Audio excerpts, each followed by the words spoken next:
3 जून है और आज गुरुवार का दिन है। बिहार की बड़ी खबर है। लगातार ये खबर कई चैनल पर, कई समाचार पत्र में ये खबर सुर्खियों में है।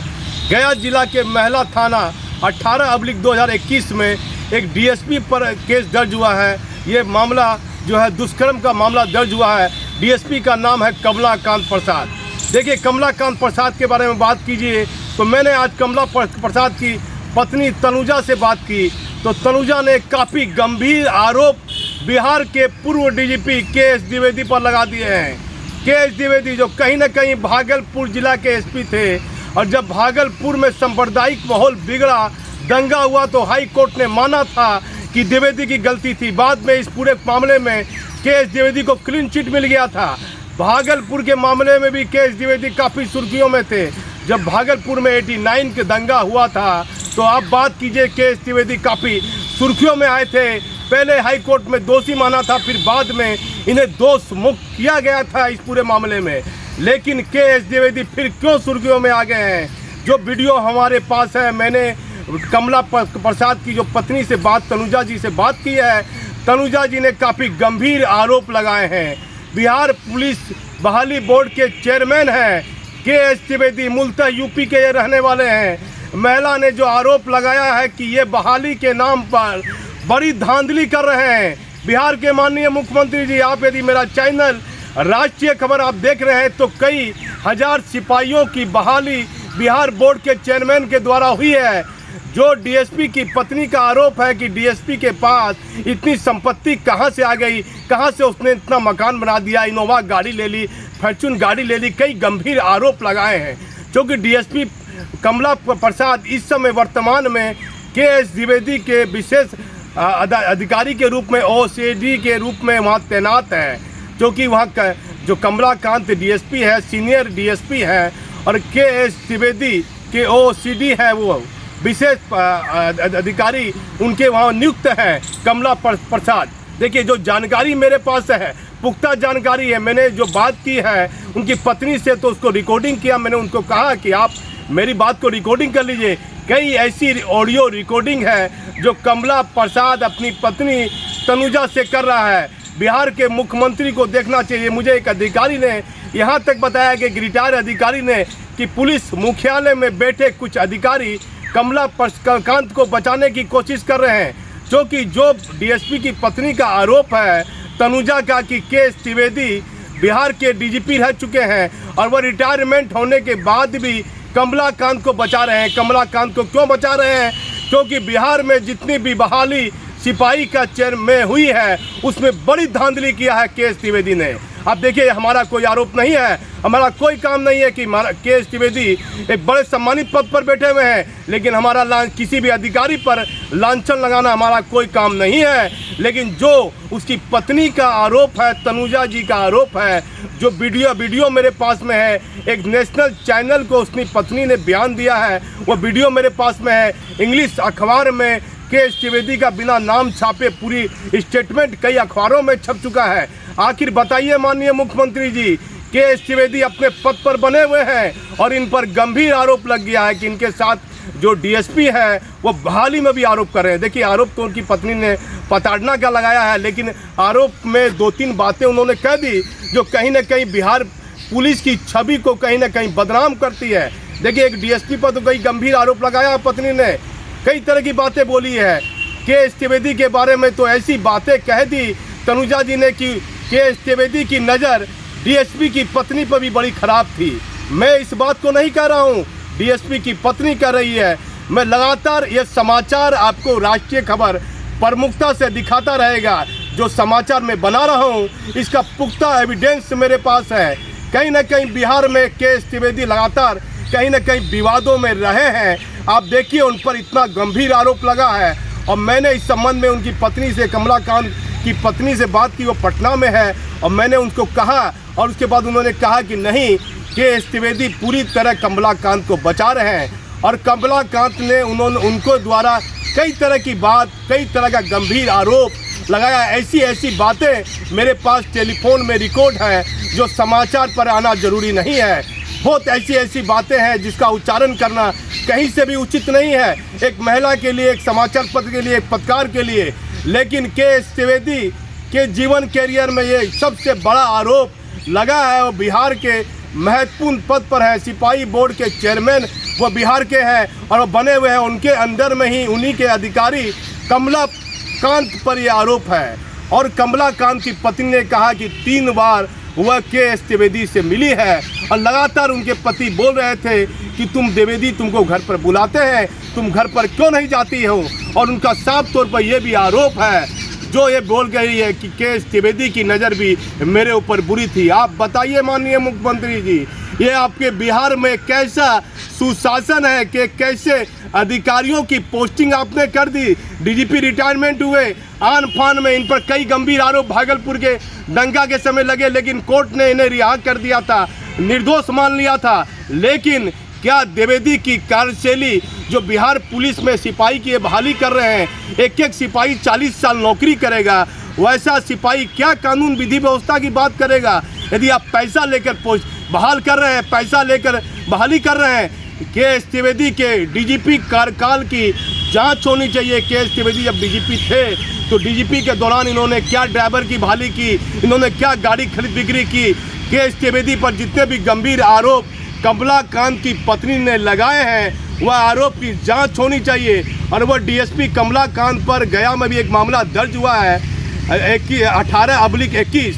आखिर इस मामले में क्या हो रहा है? पूरा पुलिस मुख्यालय के.एस. त्रिवेदी के प्रेशर में कहीं ना कहीं है, जो कि बार बार तनुजा बता रही है कि इस पूरे मामले में के.एस. त्रिवेदी जो कि डीजीपी पद से रिटायर किए हैं, वह लगातार कमलाकांत को बचा रहे हैं। उसकी पत्नी का काफ़ी गंभीर आरोप है। वीडियो में कई तरह की बातें हैं, मैं आपको दूसरे वीडियो में बताऊंगा और मेरे खबर राष्ट्रीय खबर अखबार के माध्यम से पूरी समाचार आपको दिखाऊंगा। लेकिन ये बिहार की सबसे बड़ी खबर है।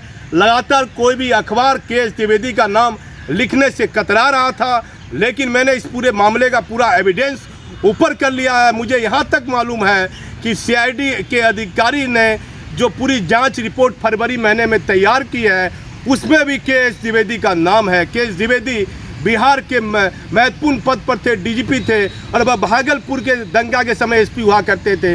उन पर उस समय काफ़ी गंभीर आरोप लगा था दंगा के समय। आप बताइए बिहार में मुख्यमंत्री जी, ये आपकी सरकार है, ये कैसा सुशासन है। एक तरफ मुंगेर में दुर्गा विसर्जन के दौरान लिपि सिंह ने जो किया काफ़ी बवाल हुआ, बाहरी आरोप सरकार पर लगा, कहीं ना कहीं सरकार की किरकिरी भी हुई। लेकिन ये कैसा समय आ गया है बिहार में? क्या इस तरह का आरोप बिहार सरकार के मंत्री नीतीश कुमार के शासन में लगना कहीं से भी उचित था? ये देखना पड़ेगा बिहार के मुख्यमंत्री को कि आखिर ये पूरा मामला तनुजा का क्या है। और के.एस. द्विवेदी पर जो आरोप लगे हैं, हमारा काम नहीं है किसी भी आला अधिकारी पर आरोप लगाना, किसी भी अधिकारी पर लांछन लगाना, लेकिन आखिर इस पूरे मामले में क्या सच्चाई है, पुलिस मुख्यालय के आला अधिकारी को और मुख्यमंत्री को देखना चाहिए कि आखिर ये पूरा मामला क्या है। मैं भागलपुर से दीपक नौरंगी। तनुजा कुशवाहा हुआ और मेरे पति कमलाकांत प्रसाद हैं, जो अभी वरीय पुलिस उपाधीक्षक हैं बिहार पुलिस सेवा में और वर्तमान समय में बिहार में सिपाही भर्ती बोर्ड कार्यालय में ओएसडी के पद पर तैनात हैं। तो शादी को मेरी 20 साल हो चुके हैं, 2 बच्चे भी हैं मेरे, एक 18 वर्ष का है बेटा और एक 12 साल की बेटी है।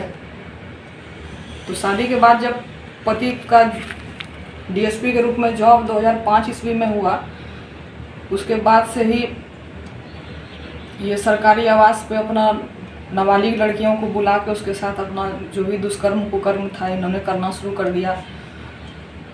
और इनके पति के भाई बहन भी पति का ये सब कुकर्म में सहयोग किया करते थे और उसका विरोध करने पर ये पति अपने भाई बहन के साथ मिलकर मेरे साथ काफ़ी इन लोगों ने मारपीट करना शुरू कर दिया। आपके आवेदन पर कब और कौन लोग संज्ञान लिया? जब इनकी प्रताड़ना होते होते जब आज 20 वर्षों से मैं इनकी प्रताड़ना सहते सहते मैं ऊब गई, तो 2019 ईस्वी में सितंबर महीने में मैंने रूपसपुर थाना के साथ साथ ही बिहार के सभी पुलिस विभाग के सभी वरीय पदाधिकारियों को आवेदन दिया उनके साथ साथ गृह सचिव, मुख्यमंत्री जी, डीजीपी बिहार, एसएसपी पटना इत्यादि लगभग सभी वरीय पदाधिकारियों को मैं आवेदन दी, लेकिन आज 2 साल होने को आए, मेरे आवेदन पर कहीं पर से भी कोई सुनवाई नहीं हो रही थी। मैं 2 साल तक दर दर भटकती रही, आज इस पदाधिकारी के ऑफिस, कल उस पदाधिकारी के ऑफिस, लेकिन कहीं से कोई कार्रवाई नहीं हो रही थी। 20 फरवरी को रूपसपुर थाना में जब मैंने FIR किया, उसमें भी मेरे ऊपर उल्टा एक झूठा काउंटर FIR मेरे पति के द्वारा दर्ज मेरे ऊपर करके, और उनका जो विभाग में प्रभाव है उसके कारण मुझे चार्जशीटेड भी कर दिया गया। इसके बाद भी मैं न्याय के लिए भटकती रही और कहीं से मुझे न्याय मिल नहीं रहा था। आपके पति के खिलाफ एक नाबालिग के साथ बलात्कार करने का भी एक मामला दर्ज किया गया है। कौन सा थाना का मामला है वो? वो इमामगंज थाना का मामला है। वहीं की एक लड़की थी, एक नाबालिग लड़की थी। कौन सा जिला पड़ता है? गया जिला में इमामगंज थाना पड़ता है। क्या कांड संख्या मालूम है? जी नहीं, कांड संख्या क्या उसमें है? उसमें 2017 ईस्वी में वही दुर्गा पूजा के आसपास उस लड़की को इन्होंने अपने आवास पर बुलवा के और उसके साथ गलत किया था। फिर उसके बाद उस लड़की को पटना भेज दिया गया था। और पटना भेज दिया गया तो पटना में उस लड़की ने मुझे बताया था कि मेरे साथ, मेरे हस्बैंड के द्वारा उस लड़की के साथ ऐसे दुष्कर्म कुकर्म जो भी था किया गया था।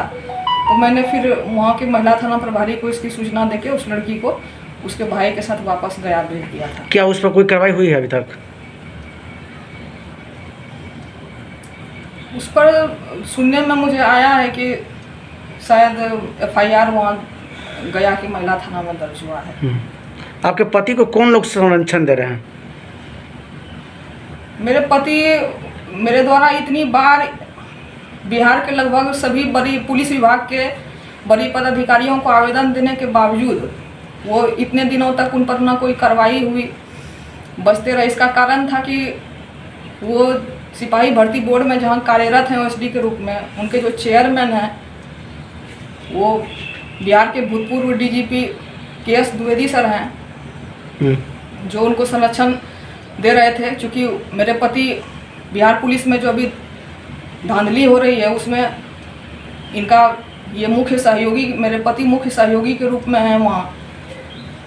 और KS द्विवेदी सर की बुरी नज़र पहले से ही मेरे ऊपर हुई थी, जिसका कि साक्ष्य भी मैंने कमज़ोर वर्ग को दिया है।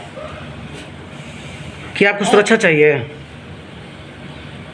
हाँ, अभी सुरक्षा के लिए मैंने पहले भी DGP सर के यहाँ, SSP के यहाँ पहले भी मैंने अपने और अपने बच्चों के ऊपर जान के खतरे को देखते हुए सुरक्षा की गुहार लगाई थी।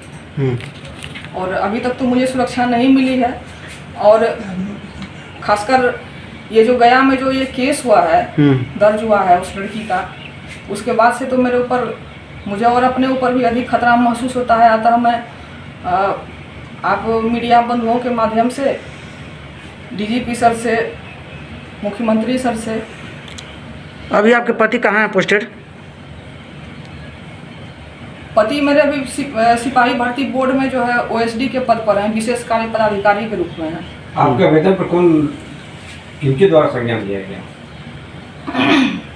मेरे आवेदन पर तो 2019 से ही मैं आवेदन देते देते थक चुकी थी। कहीं से कोई कार्रवाई नहीं हो रही थी, ना ही मेरी कोई भी पदाधिकारी के द्वारा मेरी बात सुनी जा रही थी। पहली बार जब कमज़ोर वर्ग के ADG के रूप में अनिल किशोर यादव सर की पोस्टिंग हुई तो मैं उनसे मिली जाके, तो उन्होंने मेरी बात को सुना और मुझे न्याय दिलाने का भरोसा दिलाया। और मुझे आशा है, विश्वास है कि अनिल किशोर सर के द्वारा मुझे न्याय अवश्य मिलेगा। अपना परिचय दीजिए। आप पर मेरे पति, चूँकि मैं अपने माता पिता की इकलौती संतान हूँ, इसलिए पैसों के लिए जो है मेरे पति और उसके जो भाई बहन हैं, परिवार वाले शुरू से ही उन्होंने मुझे पैसों के लिए भी प्रताड़ित किया था और वर्तमान समय में भी वे लोग पति के भाई बहन स्वयं भी और कुछ अपराधियों के साथ आकर कई बार धमकी केस दर्ज करने से लेकर अब तक कई बार आकर धमकी दे चुके हैं कि गोलाडोला स्थित जो तुम्हारा मकान है वो हम लोगों के नाम पे कर दो, तलाक अपने पति को जो है तलाक दो ताकि वो दूसरी शादी कर सके, अन्यथा जो है तुम्हारी हत्या हम लोग करवा देंगे। आपका भरण पोषण कैसे चलता है? मेरे पिताजी को पेंशन मिलता है, वो बिजली विभाग में इंजीनियर थे और मेरी माँ भी टीचर थे रह चुकी है, तो उनका पेंशन आता है तो भी हम लोग का उसी से खर्च चलता है। और कुछ पैतृक संपत्ति भी मेरे पिता की है। आप कहाँ तक पढ़ी हुई है? मैंने एमए किया है, नेट की हूँ, पीएचडी किया हुआ है, यूपीएससी का इंटरव्यू भी 2 बार दे चुकी हूँ। कितने पुत्र हैं आपके? एक बेटा है मेरा 18 साल का और एक बेटी है मेरी 12 साल की। ठीक।